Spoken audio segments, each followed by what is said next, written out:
Nous allons parler ce matin du coup RSE, numérique responsable et transition écologique. Aujourd'hui, nous allons parler donc pourquoi un petit peu la RSE, comment sensibiliser et engager les équipes, le financement des formations et donc la partie questions-réponses. Nos intervenants du jour, donc Nicolas, Stéphanie et Hélène qui est souffrante. Je vais passer la main à Nicolas qui va se présenter et puis comme ça tu passes ensuite la parole à Stéphanie. C'est pas très galant, mais comme c'est elle qui va enchaîner dans la suite de la présentation, ça sera un peu plus fluide. Oui, tout à fait. Bonjour à toutes et à tous et merci pour votre présence. Donc, je suis Nicolas Bienvenu, associé et directeur grand compte chez Eluroup. Eluroup est un expert de la formation, donc nous accompagnons les TPE, PME, ETI et grands comptes et administrations dans la mise en place et déploiement de leur plan de formation. Nous avons plutôt un rôle aussi de conseil avant tout. Nous intervenons sur les thématiques suivantes, à savoir la partie RSE, transition écologique numérique responsable que nous allons voir aujourd'hui, la partie intelligence artificielle, cybersécurité, tout ce qui est soft skills bureautique, la partie méthodologie et management de projet et des thématiques comme le cloud, la virtualisation et système et réseau. Donc, je vais laisser la parole à Stéphanie afin qu'elle puisse se présenter. Et puis, nous allons entrer dans le vif du sujet en ce qui concerne la partie RSE, transition écologique et numérique responsable. Et je reprendrai la parole à la fin sur tout ce qui est moyen de financement. Voilà. À toi, Stéphanie. Merci, Nicolas. Bonjour à tous. Donc, Stéphanie Bédouin, je suis consultante sur les sujets de RSE et de décarbonation, d'adaptation au changement climatique. Et donc, je suis également formatrice chez EduGroup, donc sur des formations et sur des animations de fresques. Je vous expliquerai un peu plus tard de quoi il s'agit. Alors, je peux passer moi-même. Donc, pourquoi la RSE ? Donc là, je vous ai partagé des visuels qui parlent à la fois des objectifs de développement durable et de la norme ISO 26000, qui sont donc les grands fondements de la RSE et qui permettent en fait de cadrer une démarche au sein de n'importe quel type d'organisation et notamment au sein des entreprises. Alors pourquoi aujourd'hui c'est vraiment urgent de mettre en place des démarches RSE au sein de ces entreprises ? Parce qu'il y a des attentes de toutes parts. La première attente, c'est celle des collaborateurs. On se rend compte de plus en plus que les collaborateurs cherchent du sens, pourquoi ils viennent au travail, quelle est en fait la mission de leur entreprise. La démarche RSE, ça permet vraiment de redonner du sens aux actions de chacun. Ça va permettre aussi de faire monter en compétence les équipes sur donc des sujets un peu transverses et leur permettre de passer à l'action et de ne pas rester au stade de la sensibilisation ou de l'intention. C'est des attentes clients aussi qui sont de plus en plus fortes. Les clients qui s'engagent ont besoin de travailler aussi avec des fournisseurs engagés. Et puis, vous verrez que les grands groupes, en fait, ont aussi des obligations qui font qu'elles ont besoin de travailler avec des entreprises de plus en plus engagées. Donc, je vous parle de pression réglementaire et de dynamique des marchés. La pression réglementaire commence vraiment à émerger. C'est-à-dire que la RSE a été longtemps quelque chose qui était purement volontaire. Aujourd'hui, on se rend compte que c'est donc obligatoire pour les très grandes entreprises, mais ça devient obligatoire par descendance sur les plus petites, puisque une entreprise qui s'engage a besoin de travailler avec des fournisseurs engagés, de lui demander un certain nombre de données, de qu'est-ce que l'entreprise a mis en place, ce qui veut dire qu'in fine, même les plus petites entreprises qui n'ont pas d'obligation réglementaire vont devoir mettre en place des démarches RSE, faire du reporting, avancer sur ces sujets, limiter leurs impacts pour pouvoir démontrer à leurs clients ou leurs prospects qu'ils sont dans la bonne dynamique. Et aujourd'hui, vraiment, on n'attend plus des discours, on attend des choses très concrètes, ce qui veut dire qu'il faut vraiment s'y mettre et pas juste avoir des intentions et faire de belles phrases. Il va falloir le prouver de façon très concrète. Et ça, c'est valable à la fois pour les achats privés, donc les entreprises, mais publics aussi, parce que tous les acheteurs publics se sont mis dans une démarche de demander des choses très précises dans les appels d'offres, et notamment, il y a un critère environnemental qui devient obligatoire à l'été 2026, qui va demander à ce que la personne qui répond à l'appel d'offres puisse prendre un engagement très concret dans sa mission, dans la réponse à l'appel d'offres, sur un point environnemental et qui soit en lien avec le marché.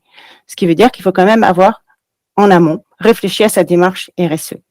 Et une fois qu'on y a réfléchi, ça va permettre d'apporter justement la réponse et les preuves à l'acheteur public. Et enfin, ça permet de toute façon de se différencier sur des marchés qui sont de plus en plus concurrentiels, d'avoir avancé sur sa démarche RSE. Donc, c'est un enjeu à la fois business et RH. Et pour passer d'une démarche qui est juste volontaire à vraiment une démarche impactante pour l'entreprise, et il faut absolument acculturer les équipes. Parce qu'on a besoin des équipes pour déployer la stratégie qui a été mise en place par l'équipe RSE. On a besoin des équipes pour répondre aux enjeux ESG qui sont donc environnementaux, sociaux et gouvernance. Ça veut dire que ça va vraiment être transverse et sur toutes les équipes de l'entreprise, sur tous les services. Et ça permet aussi de déployer le plan d'action de façon efficace. Donc, la montée en compétence des équipes, c'est en fait le postulat de base quand on veut se lancer dans la RSE. Ça permet de passer de l'intention à l'action. Et donc, par exemple, pour être un peu plus concrète, se mettre en action sur la RSE, c'est travailler sur sa transition énergétique, réduire sa dépendance aux énergies fossiles. Ça peut être mettre en place une politique biodiversité si effectivement c'est une entreprise qui va être très en lien avec la nature et utiliser des ressources naturelles.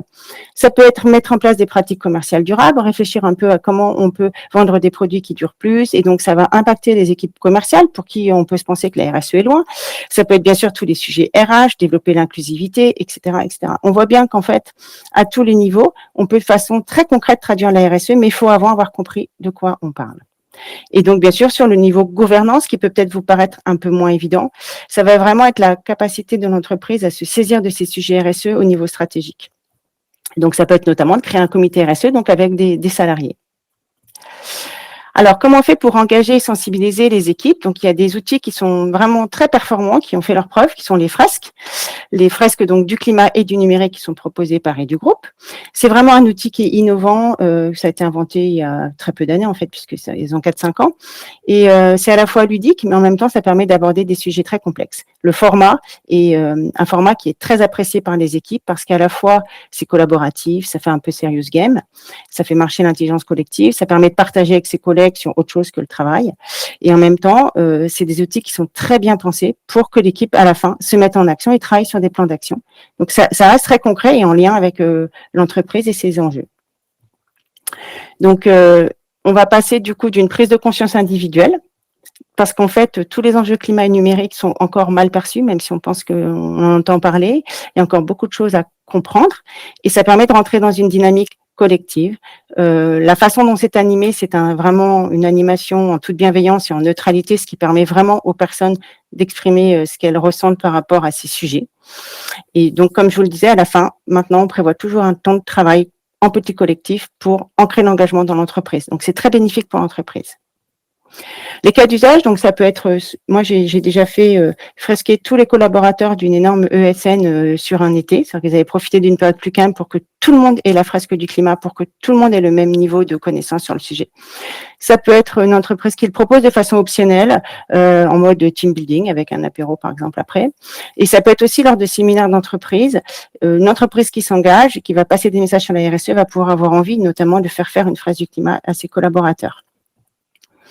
Donc, les objectifs, ça peut être soit on est une entreprise engagée sur la RSE, sur la décarbonation, et donc on a besoin de le prouver en montrant qu'on forme ses salariés, soit on fait un bilan carbone et on a envie de sensibiliser les salariés pour qu'ils comprennent pourquoi on va leur demander un certain nombre de données, et soit on se lance dans une démarche RSE, et du coup, pour commencer à réfléchir, on a besoin de comprendre quels sont les enjeux. On commence par une fresque, ça prend 3 heures, 4 heures, c'est vraiment un engagement qui est pas trop compliqué pour démarrer la démarche RSE. Après, pour aller plus loin, bien sûr, il y a tout un parcours de formation. Donc, la première, c'est mettre en place une démarche RSE, ce qui permet vraiment de comprendre quelle réflexion il faut avoir, parce que finalement, il y a quand même une méthodologie pour mettre en place une démarche RSE, même si c'est très large. Donc, ça permet de comprendre comment on construit une démarche RSE. En plus, elle se fait en 2 temps. Une façon un peu descendante où on explique la méthode et après, il y a une mise en application dans l'entreprise et ensuite, il y a des échanges avec l'animateur et entre pairs pour voir ce qu'on a pu faire. Donc, c'est vraiment extrêmement, on va dire, ça permet à l'entreprise de construire vraiment concrètement son plan d'action. Et après, pour aller plus loin, il y a la VSME et le CSRD.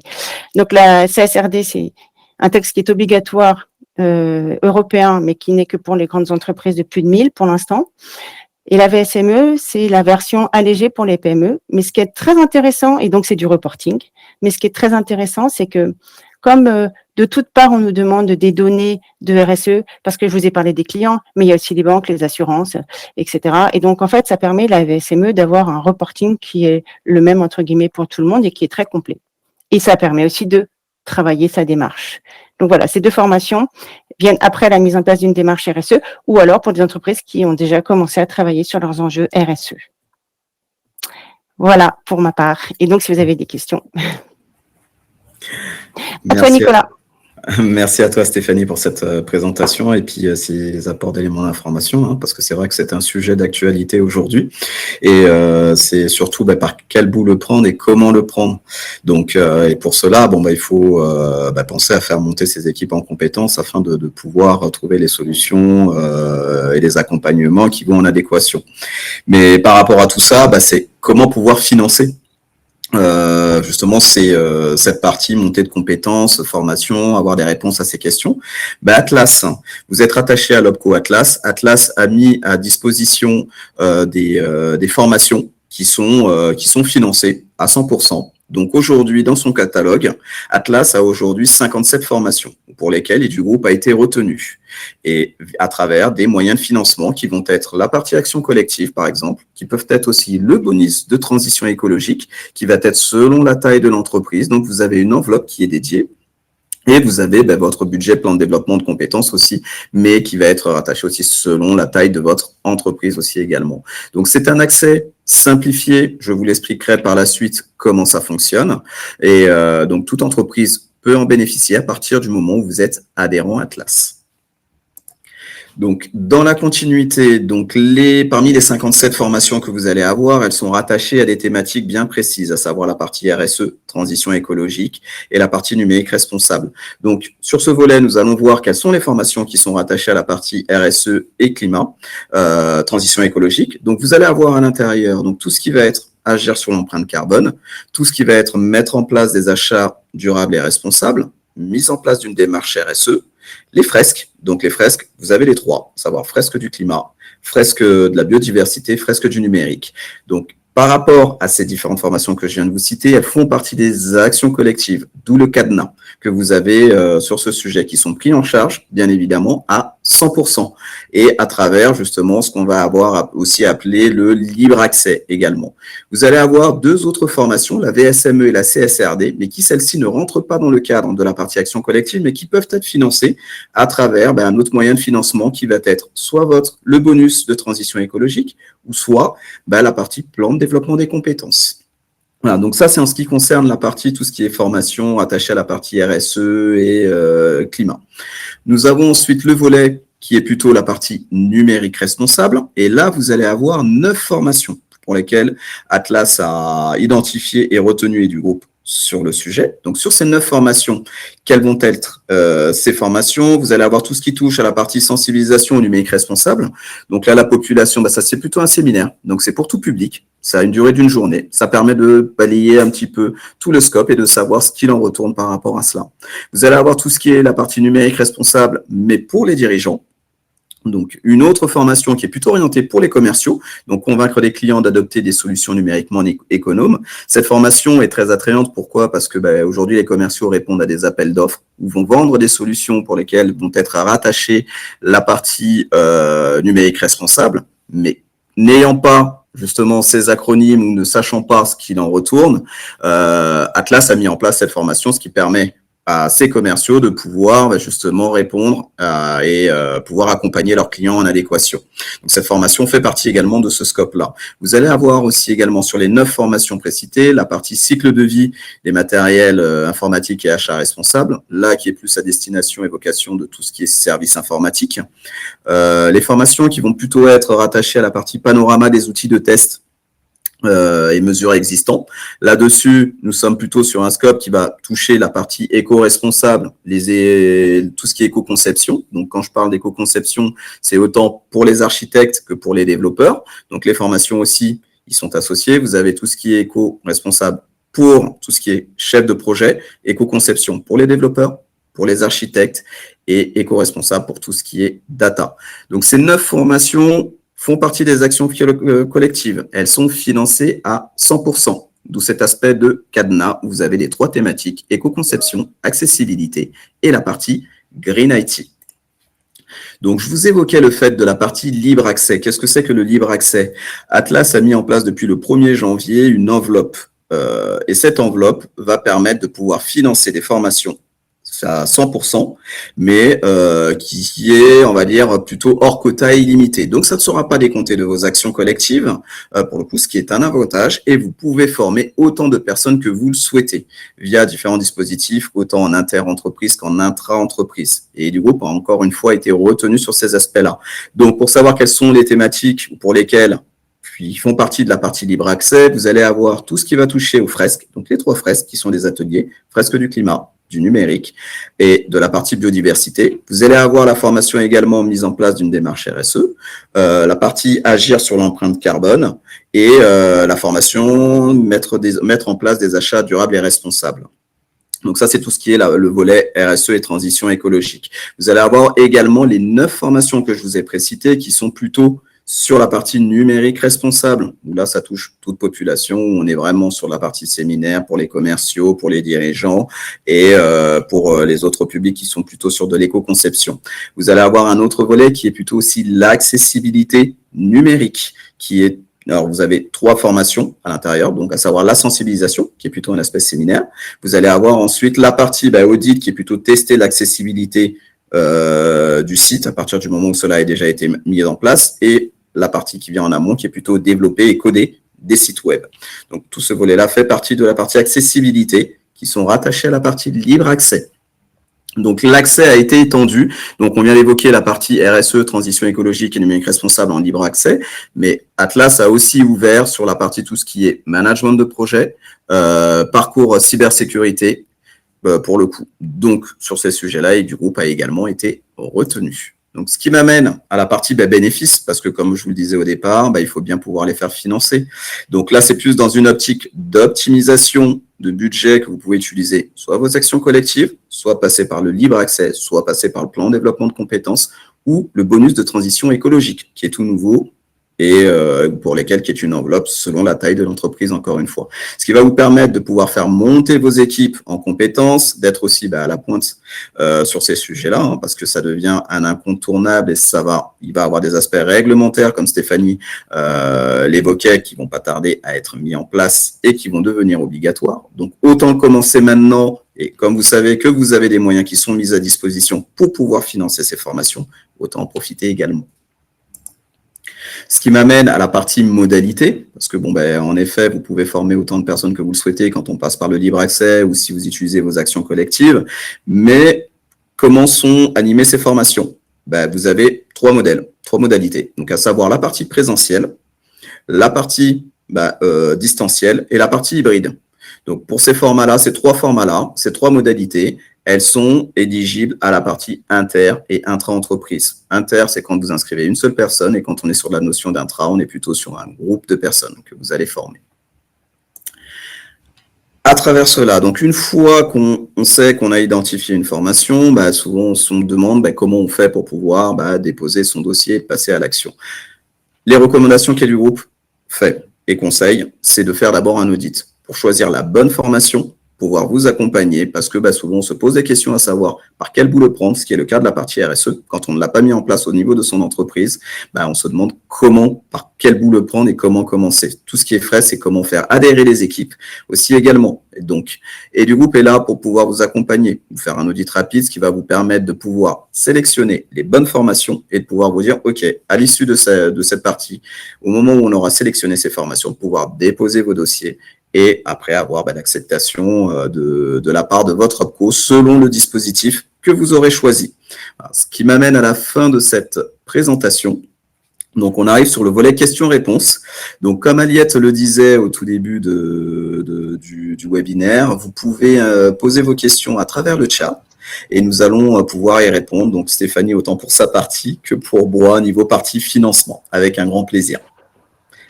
Alors, je me permets juste, Nicolas, de revenir sur un tout petit point.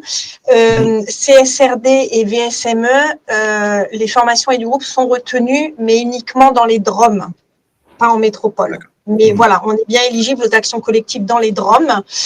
Donc, DROM 1, Guadeloupe, Guyane, Martinique et DROM 2, La Réunion. Et nous avons dans le chat Caroline qui anime aussi des formations pour nous à La Réunion, qui fait un petit coucou et qui peut venir en support d'explications si nous avons des questions sur lesquelles on a des soucis pour répondre, elle se fera un plaisir effectivement d'y répondre. Du coup, oui, alors n'hésitez pas, vous avez effectivement la partie chat pour poser vos questions. Alors, on a Noël qui nous a posé 2 questions. Alors, on va les prendre dans l'ordre. Alors, Noël nous demande quel type d'entreprise avons-nous déjà accompagné sur ces sujets? Est-ce que c'est des secteurs d'activité particuliers ou pas? Nicolas ou Stéphanie, je vous laisse la main. Alors, c'est vraiment varié, hein, parce qu'en fait, ça peut être des TPE, où on va former du coup tout le monde, mais ils sont très peu. Et ça peut être aussi des grandes entreprises qui vont former systématiquement leurs équipes, alors je parle pour les fresques, hein, par petits groupes, mais qui vont le faire de façon assez systématique. Et sur les formations RSE, ça peut être aussi toute typologie, puisque moi, j'ai pu former parfois toute l'équipe de l'entreprise et soit parfois différentes entreprises de tout secteur, de toute taille, et on formait juste la personne en charge de la RSE. C'est extrêmement varié. En fait, la RSE, ça infuse dans toutes les typologies d'entreprises. Hein. Donc là, il n'y a pas d'entreprise qui n'a pas son rôle à jouer dans la mise en place d'une démarche RSE. Je complète avec ce que Stéphanie indique et ce qui est vrai, c'est qu'on forme tout type d'entreprise qui va autant à des TPE, PME, ETI, grands comptes, administration, et ça va toucher tout public parce que on est autant sur la notion de RSE, la partie transition écologique, donc RSE, il va y avoir des personnes bien identifiées au niveau des entreprises, la partie transition écologique, vous allez avoir aussi tout ce qui va toucher aux fresques, et là c'est vraiment tout public, la partie numérique responsable, où là aussi ça va être attaché à différents métiers, comme j'évoquais, ça peut être autant pour des dirigeants, que ça peut être pour des commerciaux, ça peut être pour des architectes, des développeurs, des chefs de projet, des data analystes. Donc, c'est vraiment tout secteur, tout métier confondu avec toute typologie d'entreprise. C'est ça, tout secteur d'activité en fait, hein, comme tu le disais aussi un petit peu Stéphanie, pour certains c'est une obligation, mais plus ça va, c'était vraiment du volontariat au départ et maintenant il y a des obligations qui arrivent et qui arrivent effectivement pour tout type d'entreprise et quel que soit le secteur. Alors, si ça convient, poursuivons. Noël demandait aussi, lors des formations, quelle est la part consacrée aux cas pratiques et aux ateliers? Alors, sur la partie fresque, je pense que tu y as en partie répondu, Stéphanie, parce que c'est que de la pratique, en fait, j'ai envie de dire, pour avoir suivi une fresque aussi. En fait, il y a vraiment de la pratique dans la dernière partie où, effectivement, on va se recentrer sur les enjeux de l'entreprise et travailler des actions. Donc, c'est très pratique. Et sur la RSE, en fait, donc là, c'est une nouvelle façon de l'animer et donc, c'est extrêmement pratique puisque il y aura une mise en pratique au niveau de l'entreprise. Avant, on faisait des exercices de mise en pratique, mais certains étaient liés sur un cas et d'autres étaient vraiment liés à l'entreprise. Là, aujourd'hui, ce sera que lié à l'entreprise. Donc, oui, évidemment, il y a beaucoup de pratiques parce qu'en fait, la RSE, ça se pratique. Il n'y a pas tant de choses en descendant à donner. Hein. C'est une méthode à partager, mais après, il faut pratiquer. Ok, super. Merci. Juste, je rebondis juste sur le message d'Élodie. Les fresques sont un bon moyen pour faire remonter des idées, mais carrément, c'est-à-dire que après les fresques, il y a toujours un mail, et donc dans ce mail, moi je le nourris toujours de tout ce qui est remonté en réflexion collective, les actions qui ont été travaillées avec les plans d'action, mais aussi toutes les idées foisonnantes. Et donc oui, ça donne des idées pour une démarche RSE. C'est vrai. Oui, tout à fait. Et puis, c'est justement ce qui peut permettre, de lancer aussi des fois certains sujets au sein de l'entreprise qu'on n'avait pas forcément identifiés en tant que responsable RSE ou chargé de la RSE, on va dire, de voir quelles sont du coup les attentes plus précises des collaborateurs sur ces sujets-là, en fait. Et puis, alors j'ai Caroline, je me permets, du coup on a Caroline, donc comme je vous le disais, qui anime aussi des sessions pour nous à la Réunion, qui disait effectivement sur la partie RSE et CSRD, il y a une intersession.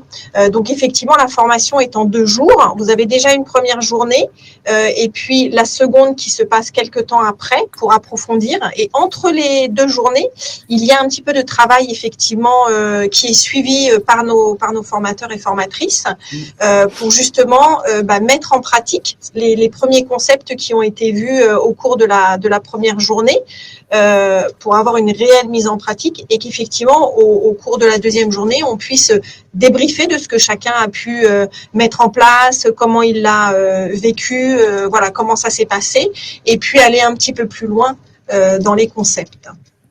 Voilà, Caroline, n'hésite pas à écrire si jamais je dis des bêtises ou si effectivement tu as d'autres choses à ajouter.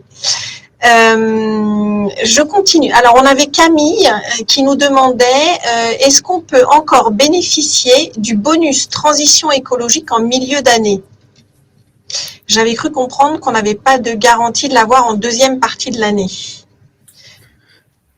Alors, donc en ce qui concerne votre question, c'est une bonne question auquel on ne pourra pas forcément vous apporter de réponse exacte. Alors pourquoi? Je m'explique.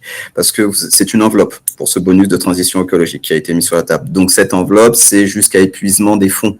Et aujourd'hui, je ne peux pas vous dire combien il reste dans cette enveloppe. Ça reste confidentiel et il n'y a que Atlas qui le sait. Donc à partir du moment, ce que je vous conseille de faire, c'est que si vous avez identifié votre besoin, c'est de faire votre demande dès à présent et de ne pas attendre le second semestre pour pouvoir l'établir, parce qu'au risque à ce qu'il n'y ait plus d'argent dans cette enveloppe et que le budget soit tari sur le sujet. Je vous prends le cas de la partie FSE+. Le FSE+ devait continuer jusqu'au mois de juin. L'enveloppe s'est tarie et s'est terminée justement plutôt au fin février. Alors, c'est un exemple. Voilà, donc n'hésitez pas. Et si vous avez effectivement besoin de conseils pour savoir quelle formation sera la mieux adaptée pour vos équipes, Nicolas et ses équipes nous seront ravis de vous aider. Tout à fait. Voilà, donc donc ça normalement Camille, nous avons répondu. Nous avions Noël qui demandait aussi est-ce que le sujet IA et son impact est abordé dans les différentes fresques, alors peut-être plus dans celle du numérique du coup. Dans celle du numérique, il y a effectivement eu une mise à jour donc en fin d'année dernière, et donc l'IA fait partie de la fresque du numérique. En fait, l'IA est un amplificateur d'impact, donc oui, on en parle pour la fresque du numérique. Oui, tout à fait, effectivement. Ensuite, qu'est-ce qu'on a? Toujours Noël, qui demandait si après une formation fresque, on récolte ou est-ce qu'on a effectivement des retours clients qui nous donnent un petit peu des indicateurs montrant que les participants modifient réellement leurs pratiques numériques après la formation. Alors, sur le numérique, oui. Parce qu'en fait, il y a des actions qui sont assez faciles à mettre en œuvre au niveau d'une entreprise, qui en plus vont permettre de faire des économies au numérique. Et souvent, les entreprises qui font la fresque du numérique ont vraiment envie c'est pas juste de la sensibilisation. Elles ont envie derrière d'avoir vraiment des actions. Sur le climat, il y a encore des entreprises qui font juste de la sensibilisation, notamment par exemple lors de séminaires. Et donc, je sais pas trop ce qu'ils mettent en place derrière, et c'est moins sûr qu'ils aient mis en place des actions très structurantes. Mais en fait, il y a de toute façon c'est quand même transformateur dans la mesure où ça a été fait en collectif et qu'il y a des actions collectives pour l'entreprise qui sont réfléchies. Mais après, il faut quand même que l'entreprise les mette en œuvre et qu'il y ait des gens qui ont envie de s'en saisir. Malheureusement, on ne va pas jusque-là. Parfois, oui, sur des ateliers, on essaye même de mettre des noms en face des actions pour que demain, vraiment, ils se mettent en route. Donc, ça va vraiment être variable sur les entreprises et comment elles se saisissent de cet atelier. Voilà. Je pense qu'en numérique, c'est vraiment transformateur à tous les coups. Et sur le climat, ça dépend de la démarche d'entreprise et quelles sont ses ambitions. Et voilà. Mais en tout cas, les outils sont là puisqu'on a fait réfléchir les équipes et qu'elles partent avec des feuilles d'action. Donc, en fait, après, il suffit de les mettre en route et de nommer des gens pour les mettre en route. Tout à fait. Merci Stéphanie. Voilà. Alors, pour l'instant, nous avons fait le tour des questions. Donc, n'hésitez pas. On a finalement pris un petit peu moins de temps sur la partie présentation. Donc, il nous reste effectivement encore 10 bonnes minutes, voire un petit quart d'heure pour répondre aux questions s'il y en a. Et puis, s'il n'y en a pas, nous n'allons pas rester juste ensemble pour le plaisir d'être ensemble. On va effectivement libérer tout le monde. Voilà. Alors, Noël encore, les formateurs interviennent-ils également en mission de conseil ou uniquement en formation? Eh bien, en fait, on n'intervient que en formation, pour du groupe en tout cas. C'est un peu de la formation conseil, puisqu'effectivement, on met vraiment les entreprises en action. Mais après, s'il y a des besoins ultérieurs, du coup, c'est un autre sujet en fait. Voilà. Ça sera géré entre le formateur, mais du coup, pas en tant que formateur, en tant que consultant. Et du coup, ça sera une autre démarche que vous aurez à faire. Mais en tout cas, là, la formation telle qu'elle a été pensée par EduGroup est quand même une mise en action. C'est quand même très structurant, je pense. Après, s'il y a besoin d'accompagnement, voilà, il y a plein de consultants. Et les consultants du groupe peuvent travailler, évidemment. Je complète avec ce que Stéphanie dit, c'est qu'avant tout, les du groupe, c'est un gage de qualité, c'est que tous les intervenants sont avant tout des consultants, ce qui permet d'avoir une expertise quand ils animent des formations plutôt terrain. Et non pas que ce soit des formateurs qui vont juste lire des slides parce qu'ils sont là en ayant cette casquette de formateur. Donc on insiste bien sur le principe où ils ont à peu près plus de 60% de leur temps qui est dédié à du consulting et le reste de leur temps qui est plutôt sur de la partie formation. Voilà. Et Caroline, donc, qui intervient à la réunion, confirme effectivement qu'elle est aussi consultante et pas seulement formatrice. Et voilà, effectivement, oui, c'est vraiment une volonté du groupe. Voilà, c'est pas que dans le domaine de la RSE, transition écologique, numérique responsable, c'est vraiment globalement sur toute l'offre que l'on peut avoir. C'est d'avoir effectivement des gens qui soient très terrain. Pour effectivement, surtout sur des sujets, j'ai envie de dire, qui sont comme ça très importants, que ce soit l'IA, la cyber ou cette partie RSE, transition écologique, numérique responsable, ça bouge aussi parfois très très vite. Et le fait effectivement d'avoir des gens qui sont confrontés à des réalités terrain apporte effectivement forcément dans les parties formation, sur la partie retour d'expérience, exercice pratique, voilà. On peut sortir des fois du coup un petit peu du cadre, on va dire, de la formation ou de la théorie pure et de la mettre en pratique avec un exercice qui soit vraiment très concret. Et puis enfin, Noël demande si elle a du mal à créer son dossier sur la plateforme Atlas, est-ce qu'on peut l'accompagner et la guider? Du coup, Nicolas, c'est peut-être un petit peu plus pour toi. Oui, oui, tout à fait. Alors, par rapport à ça, oui. Nous pouvons justement l'accompagner, nous pouvons certes l'accompagner, la guider totalement sur la plateforme, non. Donc, je vous dirais un oui et un non en même temps. Le oui, parce que ça va être sur le début, la mise en place du dossier, ce qu'il vous faut comme élément d'information pour pouvoir déposer votre dossier, on pourra le faire, bien évidemment. Après, sur la partie guidée, on vous donnera des tips qui vous permettront de pouvoir savoir sur quel moyen de financement vous devez vous orienter pour pouvoir déposer votre dossier. Mais pour la suite, la finalisation de votre dossier, on va plutôt vous orienter justement vers votre conseiller Atlas. Mais pour le début, je vous invite fortement à nous contacter en premier lieu. Ça vous permettra de gagner du temps. Oui, tout à fait, puisque les demandes se font directement en ligne sur le site Campus Atlas. Donc, effectivement, voilà. Après, si vraiment vous avez du mal dans l'utilisation de l'outil Campus Atlas, on tâchera de vous aider, ou en tout cas, tant qu'on le peut, on le fait avec grand plaisir. Et sinon, effectivement, votre conseiller Atlas est aussi là pour vous accompagner dans ces démarches-là. Voilà, écoutez, pour l'instant, nous n'avons pas d'autres questions.